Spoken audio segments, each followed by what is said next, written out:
জান্নাতের মধ্যে একটা সম্মেলন হবে, সম্মেলন। ওই সম্মেলনের এমন একটা স্টেজ হবে, যেই স্টেজে 2,24,000 নবী রাসূল বসতে পারবেন। সুবহানাল্লাহ। যেই সম্মেলনের শ্রোতা জান্নাতি কোটি কোটি মানুষ। এবার জান্নাতীরা আল্লাহর কাছে দরখাস্ত করবে, আয় আল্লাহ, আপনাকে দেখি নাই দুনিয়ার মধ্যে, আপনাকে না দেখি নামাজ পড়েছি, রোজা রেখেছি, জিকির করেছি, তাসবিহ পড়েছি, কোরআন শরীফ পড়েছি, যাকাত দিয়েছি, হজ করেছি। আপনার দিদার আমরা দেখতে চাই, আপনার দিদার দেখতে চাই। আল্লাহ তাআলা বলেন, ফামান কানা ইয়ারজু লিকা রাব্বি, যে ব্যক্তি দুনিয়ার মধ্যে এই আশা করো যে আল্লাহ তাআলার সাথে মোলাকাত করবে, আল্লাহর দিদার করবে, ফালিয়ামাল আমালান সালিহা, ওই ব্যক্তির উচিত উত্তম আমল করা, ওয়ালা ইউশরিক বিইবাদাতি রাব্বি আহাদা, শিরিক মুক্ত আমল করতে হবে। উত্তম আমল মানে শিরিক মুক্ত আমল, রিয়া মুক্ত আমল, অহংকার মুক্ত আমল, কুসংস্কার মুক্ত আমল, অপসংস্কৃতি মুক্ত আমল।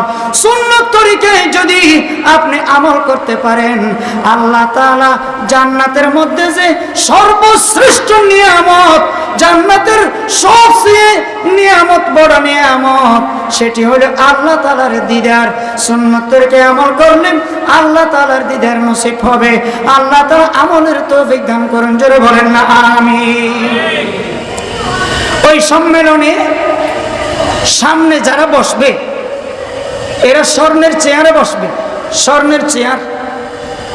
এরপরে পিছনে রূপার চেয়ার, এরপরে ব্রোঞ্জ, এরপরে পাহাড়, সুন্দর পাহাড়ে বসবে গ্যালারির মতো। কোটি কোটি জান্নাতি এরা আল্লাহ তাআলাকে অনুরোধ করবে, আয় আল্লাহ, আপনি হলেন আজকে সভাপতি, এই সম্মেলনের প্রধান অতিথি আল্লাহর রাসূল মুহাম্মদ মুস্তাফা সাল্লাল্লাহু আলাইহি ওয়াসাল্লাম। এবার জান্নাতীরা আল্লাহর দরবারে দরখাস্ত করবে, আয় আল্লাহ, আপনাকে তো দেখিনি, আজকে দেখলাম।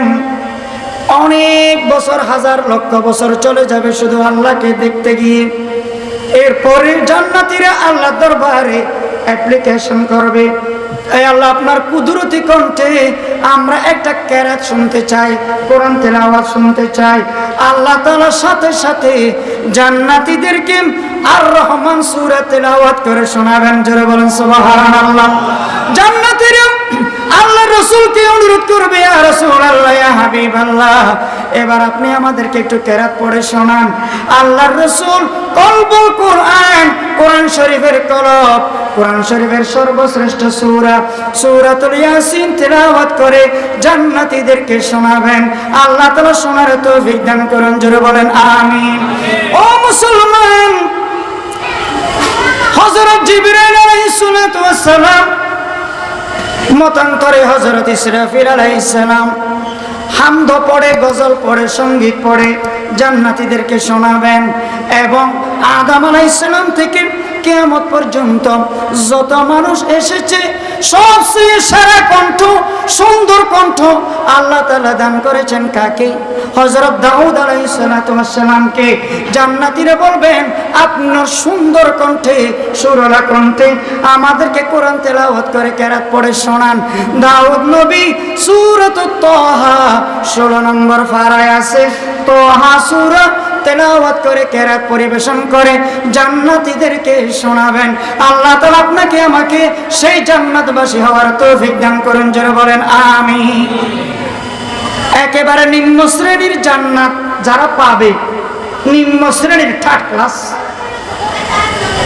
এই জান্নাত এই 10 দুনিয়ার চেয়ে বড় হবে। সুবহানাল্লাহ। আর কত বড় লাগবে দেখেন। এই জান্নাত, নিম্ন জান্নাত 10 দুনিয়ার চেয়ে বড় হবে। তাফসীরের কিতাবে লেখি, জাযাউহুম ইনদা রাব্বিহিম জান্নাতু আদনিন তাজরি মিন তাহতিহাল আনহার খালিদিন ফিহা আবাদা। জান্নাতের মধ্যে আর কোনো মৃত্যু নাই, জান্নাতের হায়াতের শেষ নাই, খালিদিনা ফিহা আবাদা, সেখানে কোনো পেরেশান নাই, কোনো টেনশন নাই, কোনো চিন্তা নাই, কোনো পেশাব পায়খানা নাই, কোনো কষ্ট নাই, কোনো গায়ে জ্বর অসুখ বিসুখ নাই, কোনো রকমের শরীরের যন্ত্রণা নাই, মনের কোনো পেরেশানি নাই। এই জান্নাতের মধ্যে আপনি এক একটা খাদ্য আহার করবেন, আর যখন একটা ডেক দিবেন সাথে সাথে হজম হয়ে যাবে, কোনো রকমের পেশাব পায়খানা নাই। সুবহানাল্লাহ। জান্নাতের মধ্যে দিনও নাই রাতও নাই, দিনও থাকবে না রাতও থাকবে না। কেন কেন? কারণ দিনের মধ্যে গরম লাগে, রাতের মধ্যে আবার অনেক সময় আধার আধার লাগে। এই জন্য জান্নাতের মধ্যে 24 ঘন্টা একটা সময় বিরাজ করবে। ফজরের নামাজের পরে আপনি মসজিদ থেকে বাহির হলে যে একটা নূরানি সুন্দর পরিবেশ দেখেন, সূর্যের আলো নাই, তাপ নাই, আবার রাতের আধারও নাই। যে ফজরের নামাজের পরে পরিবেশ যেটা দেখবেন, প্রতিদিন দেখেন কিনা, ওই পরিবেশটা ওই সময়টা জান্নাতের মধ্যে 24 ঘন্টা বিরাজ করবে। সুবহানাল্লাহ।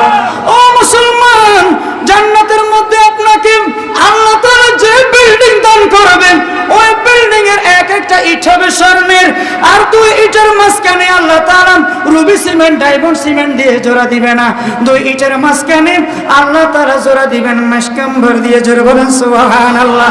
শুধু তাই নয়, এক একজন কোরআনে